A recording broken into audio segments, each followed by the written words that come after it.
So, quick recap. In December 2023, I went on a massive adventure around Asia, including stops in Hong Kong, Shanghai, and Seoul. In the first episode, I discussed my adventures in Hong Kong, including my thoughts on their MTR, as well as paying a visit to the former locations of the Kowloon Walled City and Kai Tak Airport. Be sure to check out the first episode in the top right. But today, we'll be talking all about Shanghai.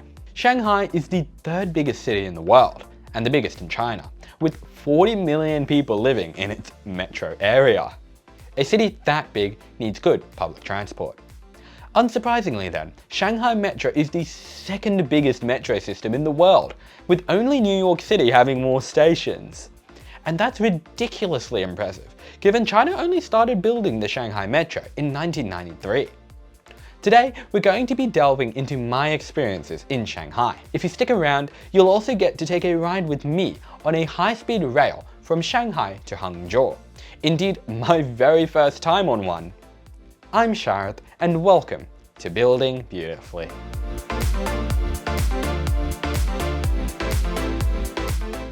Before I continue, massive shout out to my monthly Ko-fi supporters. Please do consider supporting me over on Ko-fi if you can.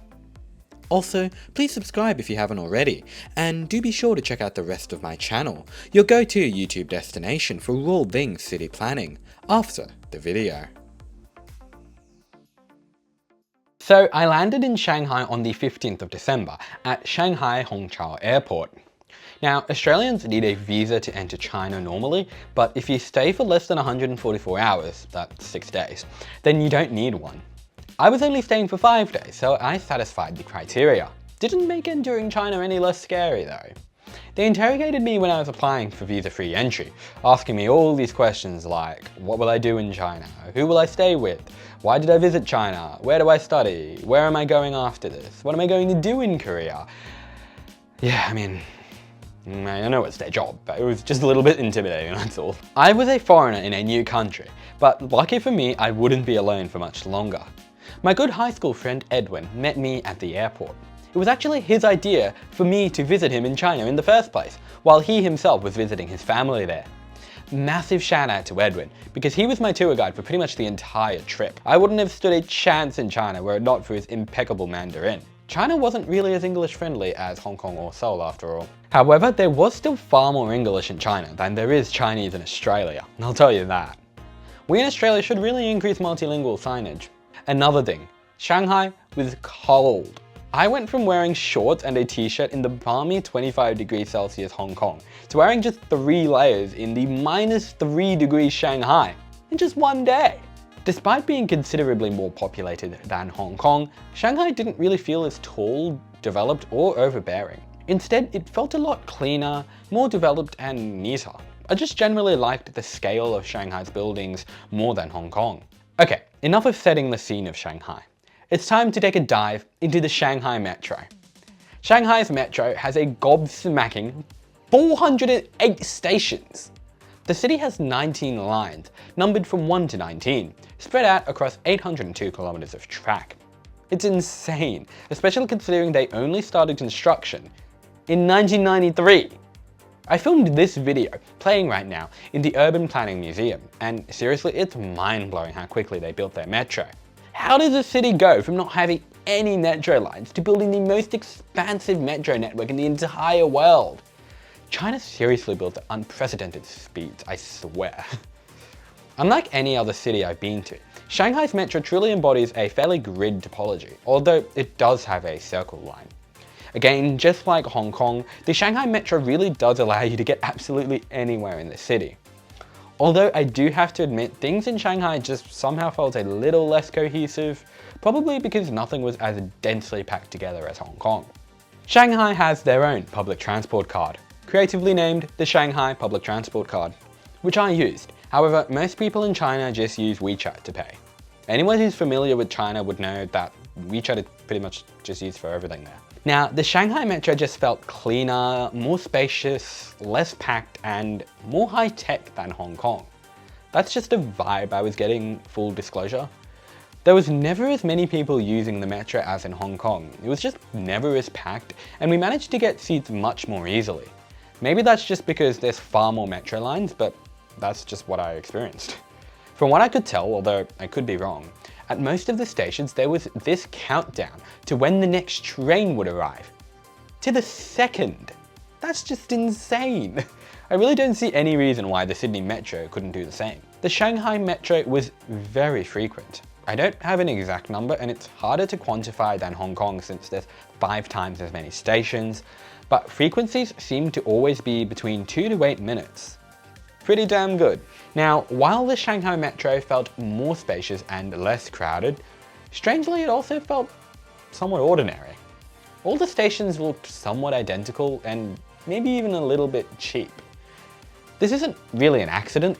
Part of how Shanghai, and indeed China as a whole, has been able to build metros so quickly is by standardizing the process, kind of a copy-paste type of situation. I can attest to this because we went to Hangzhou for the day. I'll be discussing our journey there in a bit, and the metro in Hangzhou doesn't really seem all that different to Shanghai. You'll never experience that in Australia. All our train systems are pretty different to one another. Metro stations in Singapore and honestly even Sydney are much more mind-blowing than the average Shanghai station. But that's not necessarily a criticism. I'll tell you this, I'll take an ordinary looking metro over a stunning looking metro if it means that there's more stations and greater efficiency of construction any day. And besides, there were a few nice looking stations, such as Yew Garden Metro. By the way, Shanghai has perhaps the longest station name I've ever seen, in the form of Site of the First CPC National Congress South Huangpi Road Station. Yes, that's the full name. Now, not everything is all sunshine and rainbows when it comes to the Shanghai metros. For starters, one of my biggest bugbears was the inefficient transfers. Hong Kong's transfers were all pretty seamless, but transfers between lines in Shanghai seemed to involve far too much walking.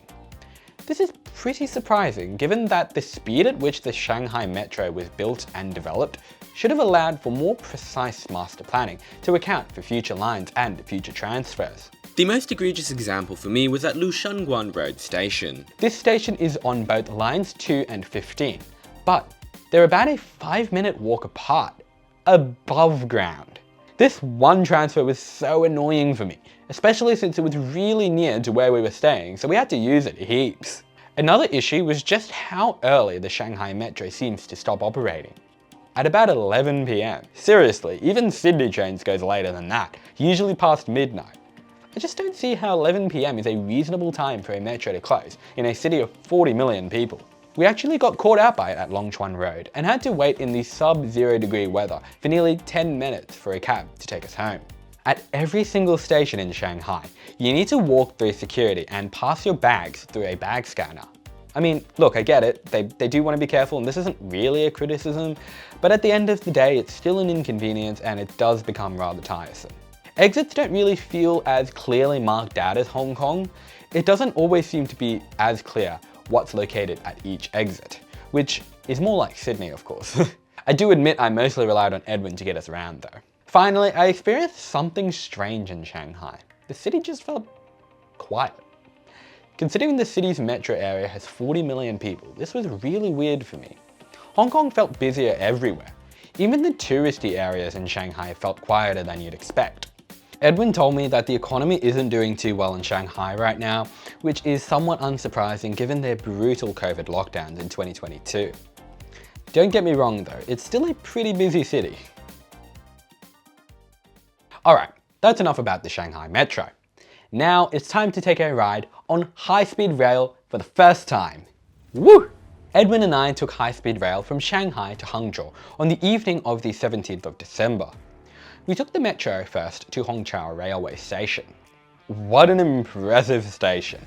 It's actually a really cool transport hub called the Hongqiao Transportation Hub, and it includes Hongqiao Airport, the high-speed railway station, 3 metro lines, bus interchanges, taxi ranks, and even a reserved maglev station for future uses. This level of transport integration is really impressive, something Australia could only dream of achieving. Hello. So this is high-speed rail. I'm talking very impromptu right now. I don't have a script prepared, but I'm pretty excited to go on it. So Yeah. The high-speed station was impressive. It was so big. There were so many trains departing in the next hour and so many people everywhere waiting for their train. Evidently, quite a few people must live outside of Shanghai and make the commute into Shanghai by high-speed rail every day. It's certainly something we could consider in Australia, although it would be much cheaper to just densify our inner cities first. So anyways, we got on the high-speed rail and began our journey to Hangzhou. Hello. Hello to all the loyal fans of Building Beautifully. Hello to all of you. So right now we're on the high-speed rail. Do you want to say anything? Yeah, it's first time for Sharon being on such marvelous infrastructure. Surprisingly, my first time. It's Edwin's like 5th time though, right? Yeah. It's a very smooth, very fast. Obviously, like goes without saying. We're going at like 300 kilometers an hour right now. It's really fast, but it's like really smooth compared to Sydney trains. Like the Sydney trains are very bumpy, obviously, and not like 1/3 of the speed. Seats are really comfortable as well, nice and wide, a lot of leg room. At risk of sounding repetitive, it's just so fast. I cannot believe it. If it was daytime, I'd be able to judge it better. Don't worry, the repetition is for emphasis, it just shows enthusiasm. Right. Yeah. Thank you. Do you have anything you want to say? No, I'm good. I think you covered it all. So yeah, fast, smooth, comfortable. That pretty much sums up high-speed rail. The journey why do I keep saying journey? This is my second take. The journey only cost about $15 one way, much cheaper than flying. We travelled the journey from Shanghai to Hangzhou in just 45 minutes. Which is insane. The journey from Sydney to Newcastle, which is about 160 kilometres, takes 2.5 hours by express. And Australia just started funding like the millionth high-speed rail business case study between the cities. Australia, be more like China and get a move on. China has an insane 45,000 kilometers of high-speed rail, more than every other country combined. Plenty of others have done videos about China's extensive network, so I won't really go into it in detail, but rest assured, it won me over. Finally, we also took the 30-kilometer Shanghai maglev from Longyang Road to Pudong International Airport at the end of our trip. Nothing much new to say about it, it's basically like the high-speed rail. One thing though is that it's a bit of a gadget barn, as most people just take Line 2, which also goes from Longyang Road to the airport. The reason is the maglev costs about $10 one way, which might not sound like much, but that's basically the same price as our journey from Shanghai all the way to Hangzhou, even though that journey was 6 times longer in length. Suffice to say, the maglev wasn't exactly packed. Alright, so that pretty much sums up my experiences in Shanghai. Again, massive thank you to you, Edwin. I'm pretty sure you're watching because I don't think I ever would have survived in China without someone who spoke Mandarin. Also, you were just generally a very great tour guide and you left me with a pretty stunning impression of Shanghai. It was definitely quieter than I expected, but overall, I still loved the city and I'd strongly consider going back. So, with Shanghai done, Edwin and I headed together to Pudong International Airport because it was time for us to head to our next destination, Seoul. Next time, we'll be talking all about Seoul. Seoul's a city with an amazing metro, but more interestingly, suburban rail, something I've never actually ridden on in Asia before. As a result, Seoul perhaps has one of the best templates for Sydney to follow in expanding its own rail network. Make sure you subscribe so that you don't miss the next episode. Thank you for watching, and I'll see you next time.